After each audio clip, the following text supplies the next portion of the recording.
नमस्कार, मेरा नाम ज्ञानेश्वर है और मेरे साथ न्यूज रूम में है देव प्रकाश सिंह जी, पटना हाईकोर्ट के एडवोकेट हैं और हम इनसे कानूनी ज्ञान हासिल करते रहते हैं। देव प्रकाश जी, आपका स्वागत है।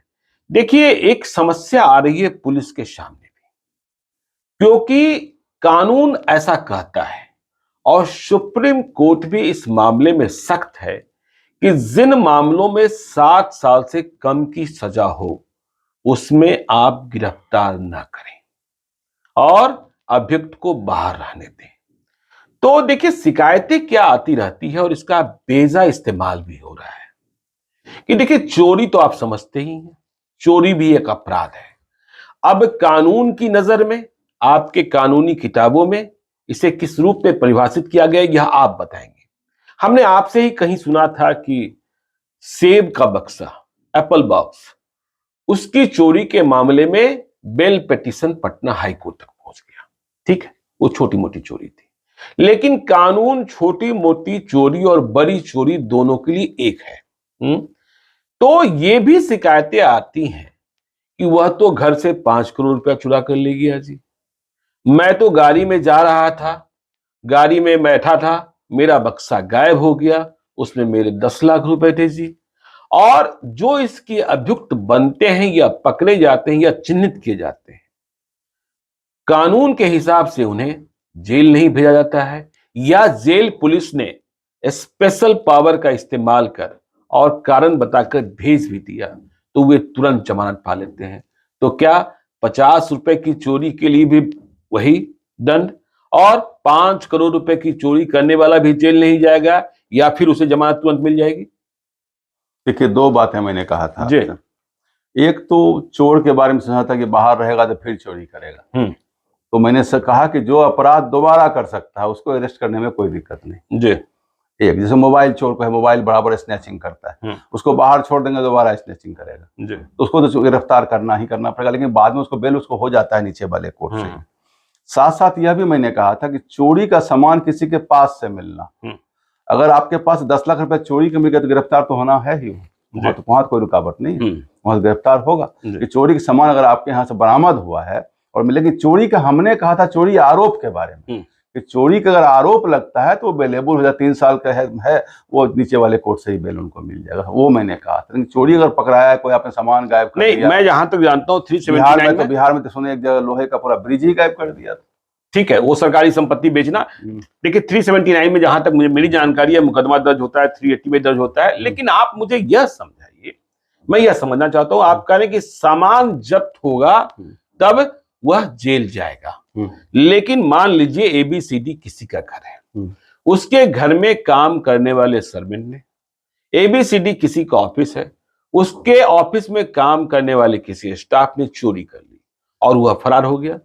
यह एस्टेब्लिश है कि उसने चोरी की है, सीसीटीवी फुटेज बता रहा है या अन्य जानकारी बता रहा है, लेकिन वह 3 माह तक फरार रहा, 6 माह तक फरार रहा, और इस बीच उसने चोरी की हुई सारी संपत्ति को बेच डाला। और जब वह गिरफ्तार होता है या पुलिस वहां तक पहुंचती है तो उसके पास कोई जब्ती नहीं होती है, तो क्या वो जेल नहीं जाएगा? पहले तो आपने कहा वो फरार है जी, प्रोक्लेमेशन ऑफ एब्सकॉन्डिंग जिस समय अगर निकल गया उसके फरार है तो अरेस्ट तो होगा, अरेस्ट होगा जी। फरार मैंने पहले भी कहा था, फरार अगर है तो अरेस्ट होगा। हाँ, अब बच गया, उसने सामान बेच दी तो उसके पास कुछ एविडेंस तो मिलना चाहिए ना, साक्ष्य। उसने सामान लिया, केवल यह कहना कि उसने ही सामान लिया, उसने ही बेचा, सारा बेच के खा गया, कुछ तो एविडेंस, कहाँ बेचा, किसको बेचा, साक्ष्य तो जमा करना पड़ेगा।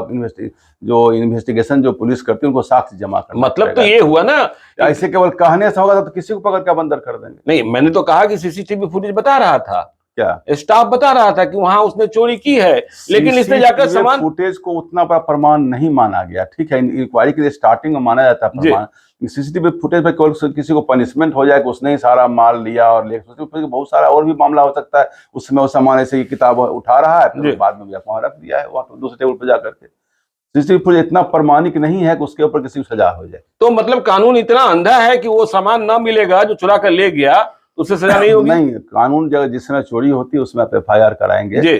तो कानून या तो जैसे आपने कहा फरार डिक्लेयर करेगा, फरार डिक्लेयर करेगा तो अरेस्ट होगा, क्योंकि कोई आदमी भाग क्यों रहा है। जांच से भागना, तो जिस समय आपके ऊपर कोई आरोप लग गया जी। आपको जांच के समय उपस्थित होना है, और जांच में उपस्थित नहीं होंगे तो अरेस्ट होंगे आप। सिंपल सा थ्योरी। चलिए अरेस्ट हो गए, लेकिन आप कह रहे हैं बेल भी तुरंत मिल जाएगा? बेल उनको इजीली मिलता है, इसलिए कि बहुत बड़ा अपराध, ये बहुत गंभीर अपराध में नहीं आता। चोरी चोर करता रहेगा, जमानत पाता रहेगा। बार बार करेगा तो नहीं पड़ेगा, बार बार करेगा तो नहीं होगा। लेकिन हम देखते हैं चोरी के मसले में ही 379 में कहता है 3 साल की सजा। देखिए ये इसलिए बनाया गया था, आप देखिए जब संविधान निर्माता लोग जब कानून बना रहे थे, होता क्या था, गांव घर में गरीब गुरबा नौकर चाकर और लोगों को लोग फंसाते थे चोरी के आरोप में, और फंसा के अंदर करवा, काम नहीं कर रहा चलो चोरी का आरोप लगा दो। कोई आदमी स्टाफ काम नहीं कर रहा है, बड़े बड़े सेठ क्या करते थे, हमारे यहाँ से एक सामान गायब हो गया उसको अंदर कर दो, इस ढंग के आरोप लगते थे। तो संविधान निर्माताओं ने कहा कि जो मालिक लोग हैं वो बराबर ऐसे आरोप में बहुत गरीब लोग को अंदर करा देते हैं, इसलिए इसको इन्होंने नहीं। ये तो आपने उस जमाने की बात की जिस जमाने में कहा जाता था कि ज्यादा ईमानदारी है, लेकिन अब तो आप सुनते हैं ये चोरबा गैंग, ये गांव का चोरबा गैंग, तो ये जो गैंग के लिए कानून सख्त है। जो चोरबा गैंग है और बार बार चोरी कर रहा है और कंटिन्यूअसली का ये केस किए हुए है, उसको कानून अपने हिसाब से देखेगा, उसके लिए कोई रियायत नहीं है, उसको पुलिस गिरफ्तार कर सकती है। हमने जो रियायत की बात की वो भले लोगों के लिए, जो भले लोग किसी केस में फंस जाते हैं और उनको पकड़ के पुलिस अंदर, ये जानते एक बार को आदमी जेल चला जाता है, उसकी नौकरी छूट जाती है, वो समाज में बदनाम हो जाता है, कई एक बार आदमी डिप्रेशन में चला जाता है, मर जाता है, कई बार समाज से दुनिया से सब जगह से कट जाता है, उसका इतना बड़ा लॉस, कोई मजदूरी कर रहा अपने परिवार को पाला, उसका मजदूरी चला जाता है। अगर जेल में किसी को बंद करते हैं उसका समझिए एक जन्म बर्बाद कर दे रहे हैं। देव प्रकाश जी 5 करोड़ रुपए की चोरी के लिए भी उतनी ही सजा जितनी सजा 100 रुपए की चोरी के लिए? 5 करोड़ सजा है और माल अगर उसके यहाँ मिल गया सीजर होगा उसका। नहीं सीजर तो ठीक है, जैसा हमने कहा वो तो भाग जाता है, वो तो समाज जो 5 करोड़ की चोरी करेगा वो ज्यादा शातिर होता है कि कहाँ हमें पहले ठिकाना लगाना है। आप लगातार खबरों में पढ़ते रहते हैं कि बॉम्बे से लेकर भाग गया, दिल्ली से लेकर भाग गया। रिकवरी भी तो हो रही है। नहीं रिकवरी हो रही है, लेकिन पुलिस कितनी फास्ट रिकवरी करती है और अपराधी कितने दूर भागते हैं इसकी जानकारी भी आपको रहती है। आप तो कोर्ट में देखते रहते हैं, ऐसे मामलों में कोर्ट का रवैया क्या होता है जब पुलिस गिरफ्तार कर लेती है? कोर्ट चोरी के आरोप को बहुत बड़ा आरोप नहीं मानती जी। तो गांव में फसल चोरी का आरोप और गाय बकरी चोरी के बराबर आरोप लगते रहते हैं। नहीं गांव में फसल चोरी और बकरी चोरी की बात अलग है, लेकिन जहां अर्थ से मामला जुड़ जाता है, ऑर्नामेंट से मामला जुड़ जाता है, संपत्ति से मामला जुड़ जाता है, डॉक्यूमेंट से मामला जुड़ जाता है, तो ये ज्यादा, और आजकल तो देख रहे हैं साइबर थेफ्ट बहुत बड़ा, जहां पर अमाउंट का ट्रांजेक्शन, सहारा इंडिया का केस हुआ था, साल 2 साल तो अंदर रहे ही थे बेचारे, जमानत देने में बहुत दिक्कत उनको हुई थी। जो बहुत बड़ा थेफ्ट की बात कर रहे हैं, वैसे केस को कोर्ट अंधा, कानून अंधा बिल्कुल उसको देखती है उस चीज को, ये बहुत बड़ा कोई हुआ और रिस्पॉन्सिबल है और वही आदमी अकाउंटेबल है चोरी के लिए, तो उसको तो रखती है अंदर में और उसको अंदर रखकर रिकवरी भी कराती है। मतलब आप ये कहना चाहते हैं कि प्रोफेशनल क्रिमिनल्स और जनरल क्रिमिनल्स दोनों में कोर्ट यह ध्यान देती है कि ये फर्स्ट टाइम ऑफेंडर है कि ये लगातार लगातार झूठा आरोप है, ये देखती है। तो आपने देखा, देखिए क्यों कहा जाता है कि 5 करोड़ रुपए की चोरी का आरोपी भी जल्दी जमानत पा लेता है या गिरफ्तार ही नहीं होता है।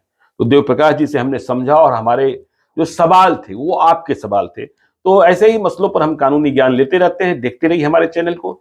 यदि अब तक आपने हमारे यूट्यूब चैनल को सब्सक्राइब नहीं किया है तो जरूर कर लीजिएगा, और यदि इस वीडियो को आप फेसबुक पेज के माध्यम से देखें तो पेज को लाइक कीजिएगा, ट्विटर पर भी हमें फॉलो कीजिए। धन्यवाद।